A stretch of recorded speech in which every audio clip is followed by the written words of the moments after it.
And now, do we have any comments from the audience, any questions maybe to our participants?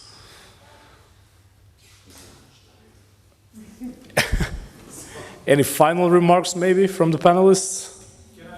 Yes, sure.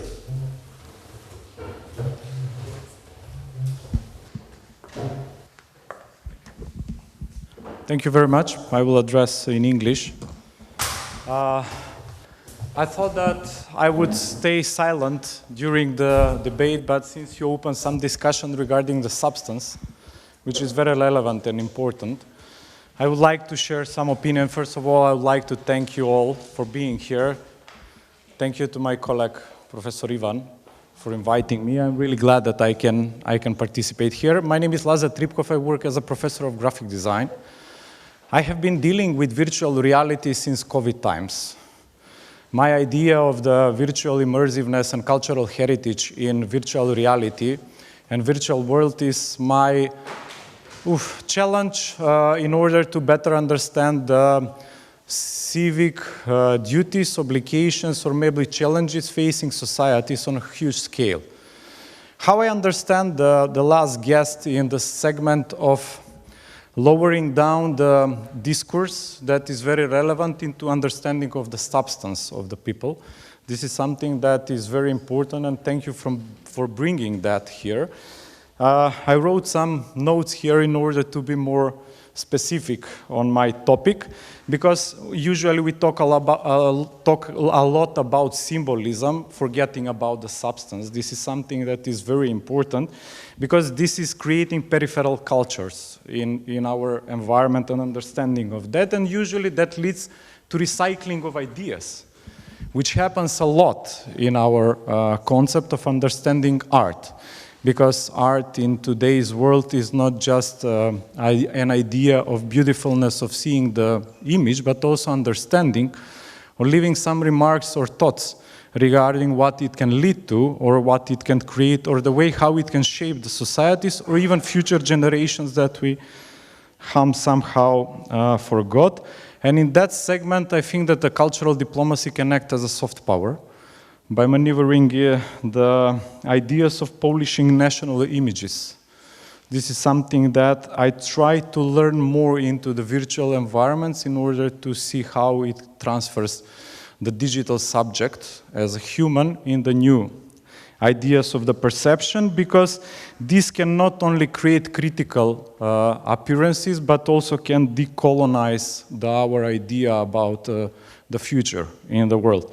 So this is just my comment. I don't have any questions, but I really would like to hear your opinion regarding the technology involvement into the shaping of the culture, especially that we no longer require to be present in that new art technological advancements. We need only to be avatars without personal identities or without national identity. Thank you very much. Thank you very much, Professor Tripkov. Any comments? Yeah, this raises a completely new debate that we might engage into.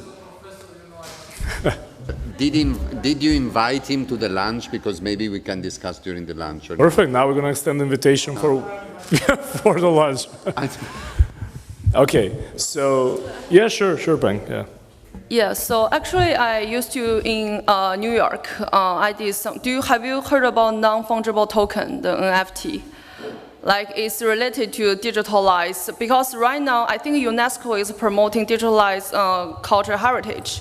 And the one problem is that because this kind of thing is more for non-profit, it's kind of government support or like international organization support. But maybe you could search Refik Anadol. It's one of the most prominent digital artists from Istanbul. Now he's living in Los Angeles. So this guy is like from a financial side to like his one like digital art could sell over $1 million. But actually this guy, he hired some engineers from MIT, the Massachusetts, like that. Yes, I think you guys all know MIT. So he collaborated with the lab of this MIT, and then he used data to visualize things. You could maybe search Boston wind or something. So this guy collected all the data.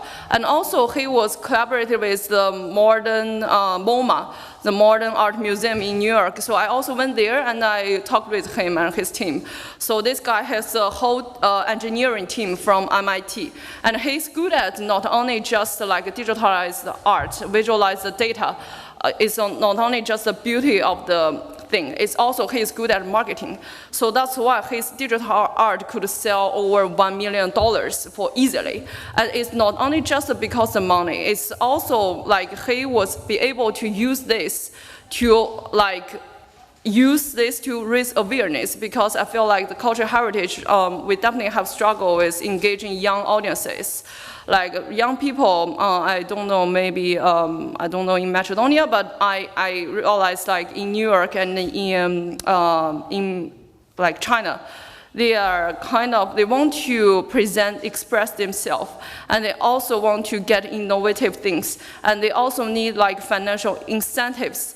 So this guy was able to like use technology to digitalize, actually it's not directly, because this guy collected data from MoMA archive for let the engineering team to visualize of data, use athletics like algorithm software or something. And he also collaborated with prominent artists from also from Turkey, called Fazıl Say. He's not only a pianist, he's also a composer. So he was using, he project of this kind of visual effects, very beautiful, like in an immersive and interactive way. So this might be an example of how we could make sustainable, impactful, and also engaging. So this guy, because her art is not just 2D, it's 3D. So when you go to his exhibition, you not only be able to learn about the culture, about the heritage, you also can immerse yourself and have a peaceful mind, at his immersive exhibition. And he also collaborated with the artists from the musicians. So he was able to incentivize your eyes, your hearing, and not smell, but it's kind of a new innovative way. This kind of technology could help artists, help cultural heritage production. Yeah. Thank you very much. So thank you so much for, Tasmina, one more comment? Just one point. Sure. Thank you. Just about local level, and whether it's diplomacy or politics, I think people underappreciate the need for engagement with people at the lowest possible level in local government, because that's where many decisions are made that most immediately impact on people's lives. So I really welcome your comments on that, and that translates from an art perspective to, if ever any of you have the opportunity to visit Glasgow, there's great art that's depicted on the walls in the form of murals in communities, and it depicts some of the history of communities that live there, and actually where people may be divided amongst other issues, they can be united amongst what the pictorial exhibition is that they can see on the side of buildings. So I just, sometimes when we're talking at international level, we forget that actually, how are the people who really need to hear us? How are they hearing us? So the importance of local engagement, local art, local democracy is very important. Thank you. Thank you very much, Tasmina. So thank you so much for being here. I would like to express my deepest gratitude to Mark Donfried, the director of the Institute of Cultural Diplomacy, for organizing this event together with us. We started these few days with the Ministry of Culture, with the Ministry of Foreign Affairs and Foreign Trade, discussing the challenges of sustainability. We continued with some session in the Parliament regarding the challenges of democracy. This morning we discussed the role of small states, and now we are finalizing with the role of culture. So thank you so much for your contribution to all the panelists, and I would like to extend invitation just for the participants of the forum for a short exploration of the wonderful museum here before we continue with the program. So thank you so much for being here.